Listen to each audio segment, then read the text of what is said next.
تو وہ اپنے موقف کے اوپر ڈٹے ہوئے تھے، تو ابھی دیکھنا ہوگا کیا فیصلہ کرتے ہیں. لیکن یہ ایک عمومی تاثر یہ پایا جا رہا ہے کہ ابھی عمران خان کو مختلف مقدمات کے اندر رہائی ملے گی، ان کو بریت ملے گی. ان کے تمام مقدمات قانونی آئینی اعتبار سے جو ہے کہ بڑے کمزور کیسز ہیں، اس لیے ان کو ان میں تمام معاملات کے اندر جو ہے کہ وہ کلیئر ہوں گے. القادر ٹرسٹ کے اندر ہو سکتا ہے مارچ کے مڈ تک جو ہے کہ ممکن ہے اس میں بھی ان کو سزا دی جائے، لیکن پھر وہ اپیل میں آ کے اس سے بھی کلیئر ہو سکتے ہیں. پھر 9 مئی کے کچھ مقدمات ہوں گے، ان کے اوپر جو ہے کہ ان کی ضمانت ہو سکتی ہے، اور پھر اگر وہ باہر آئیں گے تو پھر وہ اس سارے معاملے کو کمپین ایک شروع کر سکتے ہیں جو ماضی میں بھی انہوں نے کی تھی الیکشن ریگنگ کے حوالے سے. اور ابھی بھی IMF کو جو خط لکھا گیا ہے رؤف حسن جو سیکرٹری اطلاعات ہیں PTI کے، ان کی جانب سے، اور اس کے اندر 2-3 اہم باتیں کی گئی ہیں. اور اس میں یہ کہا گیا ہے کہ وہ یہ نہیں کہہ رہے کہ IMF پاکستان کو مدد نہ کرے یا فنڈ نہ کرے، بلکہ ان کی ڈیمانڈ یہ ہے کہ IMF یہ پاکستان سے ڈیمانڈ کرے کہ جو پاکستان میں الیکشن ہوئے ہیں یہ 2 ہفتوں کے اندر اندر 30% جو ہے کہ ان کا آڈٹ کیا جائے، اور فارم 45 سامنے رکھ کر، اور پھر موبائل فون کے ذریعے سے تمام پریزائڈنگ افسر یہ تصویر بنا کر اس سافٹ ویئر کے اندر جو ہے کہ اپلوڈ کرتے تھے، ڈالتے تھے. اور اگر اس کا فورنزک آڈٹ کیا جائے تو سب کو معلوم ہو جائے گا کہ اوریجنل رزلٹ فارم 45 جو ہے، کیونکہ اسی روز شام کے اس تاریخ میں بنے ہوں گے اور اس میں اس کے ڈیٹا میں شامل ہوتا ہے. جو اس کے بعد بنے ہوں گے، اس کے جو اس موبائل فون کے ذریعے نہیں آئے بلکہ جو ہے کہ وہ بعد میں شامل کیے گئے، تو وہ مائنس ہو جائیں گے. تو اس سے بڑی چیزیں کلیئر ہو جائیں گی. تو ابھی یہ ڈیمانڈ کی جا رہی ہے، اور IMF کو یہ کہا گیا ہے کہ گڈ گورننس کے حوالے سے اس کو شفافیت، کیونکہ دنیا بھر کے اندر کرائٹیریا یہی ہے کہ جب فنڈنگ دی جاتی ہے تو گڈ گورننس کا تقاضا یہ ہوتا ہے کہ، اور اس کی کنڈیشنز کے اندر یہ شامل ہوتا ہے، تو اس کو انشور کرنے کے لیے جو ہے یہ کیا جائے. تو اس سے بھی بہت سے لوگوں کا خیال ہے کہ پاکستان کے اوپر دباؤ بڑھے گا. اس سے پہلے ہی تمام بڑے ممالک جو ہے کہ وہ ان الیکشن کی تحقیقات کا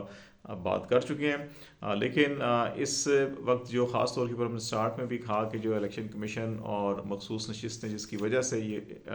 کانسٹیٹیوشنل کرائسس بھی کہا جا رہا ہے کہ قومی اسمبلی کا اجلاس جو ہے بلانے کے حوالے سے، مخصوص نشستوں کے حوالے سے اس وقت جو ہے کہ بہت ساری چیزیں پلان آؤٹ اس وقت ہوا ہے. اس وقت حکومت کے اپنے کیئر ٹیکر سیٹ اپ کے بھی، اور جو ممکنہ طور کے اوپر نون لیگ PS پارٹی MQM کی جو حکومت بننے جا رہی ہے اس کے اندر بھی یہ بات برسر عام یہ ہو رہی ہے کہ اس کا بنیادی مقصد جو ہے یہ بھی ان کو پش کیا گیا، جیسے ان کو دھکا دیا گیا تھا کہ نہیں آپ مل کر ایک حکومت بنائیں.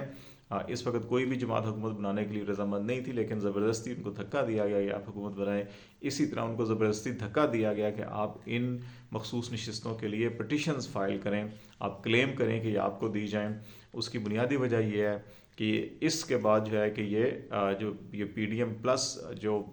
یہ نظام ہوگا یہ 2/3 میجارٹی حاصل کرنے کی کوشش کر رہا ہے. اور اس کے اندر یہ کہا جا رہا ہے حکومتی حلقوں کے اندر جو بھی بننے جا رہی ہیں اور جو کیئر ٹیکر بھی ہے کہ اس کے اندر نہ صرف ایسی آئینی ترمیم کی جائیں گی جس کے نتیجے میں جو بھی پچھلے 2 سالوں کے اندر آئین شکنی ہوئی ہے اس کو اس پارلیمنٹ کے ذریعے سے اس کی توثیق کی جائے گی، بلکہ کچھ مستقبل کو بھی محفوظ بنانے کے لیے 2-3 بڑے اہم فیصلے کیے جائیں گے. اور اس میں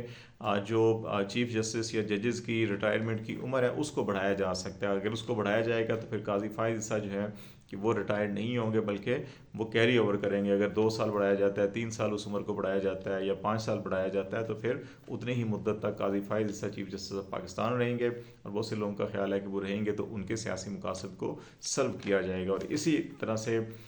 جو موجودہ آرمی چیف ہیں یا کچھ اور اہم عہدوں کے اوپر جیسے DGI کو پہلے 2 سال کی ایکسٹینشن دی گئی ہے، تو اسی طرح سے جو PDM حکومت جن افسروں کو اہلکاروں کو سمجھے گی کہ وہ ان کے سیاسی مقاصد کو سپورٹ کر سکتے ہیں تو ان کو ایکسٹینشنز دی جائیں گی اور وہ اس کو کانسٹیٹیوشنل کور دیا جائے گا. تو اس وقت اس قسم کی باتیں ہو رہی ہیں. اور اس میں جو الیکشن کمیشن کا تعصب ہے وہ بھی آج کی ہیئرنگ کے اندر بڑا واضح طور کے اوپر نظر آیا کہ جب سنی اتحاد کونسل کا ایک لیٹر وہ جس میں یہ کہا گیا کہ آپ نے کیا جنرل الیکشن کے اندر 5% خواتین کو ٹکٹ دیے یا نہیں دیے، تو انہوں نے کہا کہ نہیں ہم نے جنرل الیکشن کے اندر کینڈیڈیٹ کھڑے نہیں کیے تھے تو اس لیے وہ 5% ٹکٹ نہیں دیے. تو اس کو ریزرو سیٹ کے کھاتے میں ڈال کے کہا جا رہا ہے جی کہ انہوں نے کہا تھا ہمیں ریزرو سیٹ، ہم تو الیکشن ہی نہیں لڑ رہے تو ہمیں یہ سیٹ نہیں چاہیے، حالانکہ وہ ایسی بات نہیں تھی.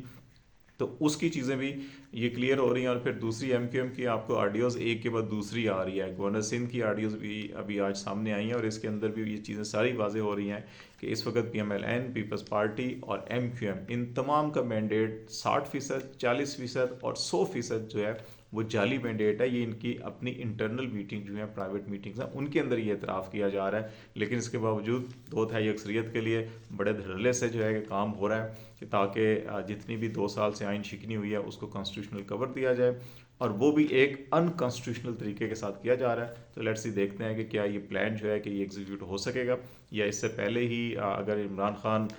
رہا ہوتے ہیں اور وہ کوئی بڑی تحریک چلاتے ہیں اور اس سے پہلے ہی کوئی آڈٹ ہوتا ہے یا نشستیں ان کو ملتی ہیں، تو یہ